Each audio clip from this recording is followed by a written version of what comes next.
Hello, Commanders. This is Vorvanik. I wanted to take a moment to discuss how to farm players. Now, I generally, as a rule, don't farm active players. However, inactive players, to me, are basically like an NPC, and I've got no qualms about clearing their bases and farming the bejesus out of them. So, when you see a base like this, and it hasn't been repaired in a long time. Now, a long time does not mean 5 minutes or an hour or a day. You see it over the course of about a week, you know that player has not been on for a week because they would have repaired the buildings. Okay, when you find them like that, then you want to clear their base by using the command center. Don't use the buildings, you want the buildings left standing. Once the base is clear, you can farm the individual buildings. Now, the the best way to get the resources from them without destroying the buildings is by using transports. You use different waves for different buildings. Now, a factory will give you oil, a defense grid will give you oil, a sensor tower will give you iron, a research laboratory will give you money.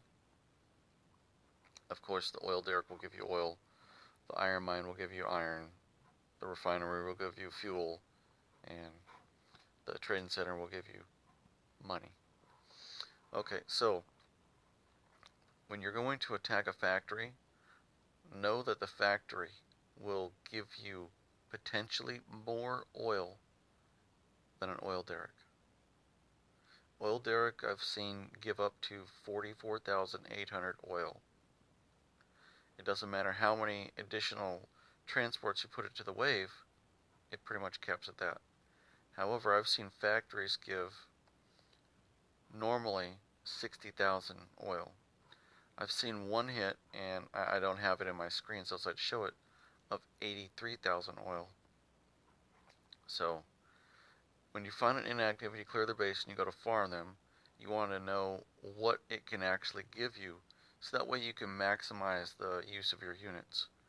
Now, when I send to uh, either an iron mine, an oil derrick, a factory, defense grid, or a sensor tower, I'll send 600 transports.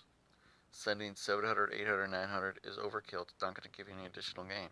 It's going to give you the same amount of 600.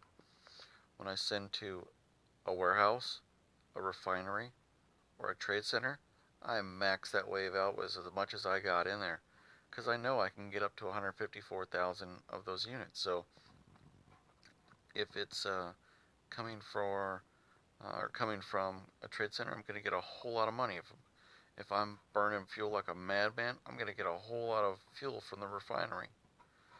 From the storage warehouse, whatever they've got in there, I can get up to 39,000 of each um, resource, which technically gets me on up to almost 100. What was it? 100. Let me see. 39,000. Okay, so it gets me up to 156,000 resources. Anyway, the bottom line is find the inactive, clear the base using the command center, and farm the buildings. Don't sit there and stack 10 waves onto a building. Hit it once, hit it with the lowest level commander that you can, because you want to be able to continue to farm it. You want this thing to be a cash cow that you hit twice a day, every day, and it basically gives you mad resources. Some bases can give you an entire super base's worth of resources per day. Anyway, this is Vorvanik, and that's how you farm a player.